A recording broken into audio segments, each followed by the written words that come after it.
Hello student, आज की video में हम लोग सिंप्लीफिकेशन के बारे में पढ़ेंगे जो हमारे school exam, SSC, CET exam सभी में काम आता है। तो सबसे पहले देखेंगे कि सिंप्लीफिकेशन होता क्या है।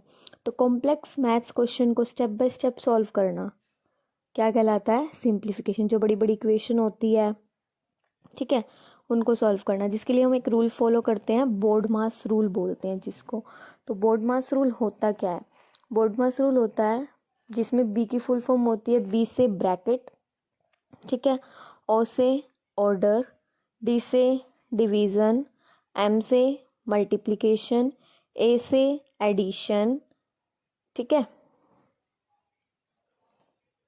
एंड एस से सब्ट्रैक्शन। ये होती है हमारी बोर्ड मास की फुल फॉर्म। इसी को स्टेप बाय स्टेप यूज करके हम लोग इक्वेशन को सॉल्व कर सकते हैं। सबसे पहले ब्रैकेट में जो दिया होगा वो सॉल्व होएगा, उसके बाद ऑर्डर, जैसे कि पावर में या एक्सपोनेंट में बोल सकते हैं हम, दिया हो तो उसको सॉल्व करेंगे, फिर डिवीजन सॉल्व करेंगे, फिर मल्टीप्लिकेशन, फिर एडिशन और फिर सब्ट्रैक्शन।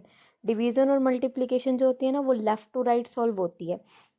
मतलब अगर दोनों डिवीजन और मल्टीप्लिकेशन उस इक्वेशन में है तो दोनों में से जो पहले दिया होगा ना लेफ्ट साइड, वो सोल्व होएगा। ऐसे ही एडिशन और सब्ट्रैक्शन लास्ट में सोल्व होते हैं।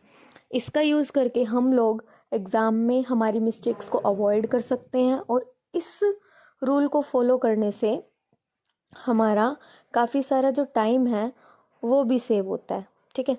तो हम एग्जाम्पल सॉल्व करके देखते हैं कि किस तरह से हम इन रूल्स को अप्लाई कर सकते हैं। फर्स्ट है हमारा 8 + 5 × 2 - 6 / 3। इसमें ब्रैकेट में दे रखा है 5 × 2, तो वो 10 हो जाएगा। पहले ब्रैकेट सॉल्व, बाकी को एज इट इज़ लिखेंगे। अब पहले क्या सॉल्व होएगा? डिवीज़न। तो बाकी डिजिट्स ऐसे की ऐसे, और 6 की डिवाइड 3 से करेंगे तो 2 हो जाएगा। फिर प्लस करेंगे 10 और 8 को 18 - 2 करेंगे तो हमारा आंसर क्या आ जाएगा? 16 आ जाएगा, ठीक है। सेकंड एग्जांपल है हमारा, इसमें 2 ब्रैकेट दे रखी हैं, तो पहले इन दोनों ब्रैकेट को सॉल्व करेंगे। 12 में से 4 गया 8, और 6 की डिवाइड 3 से करेंगे तो हमारा क्या आएगा? 3, ठीक है।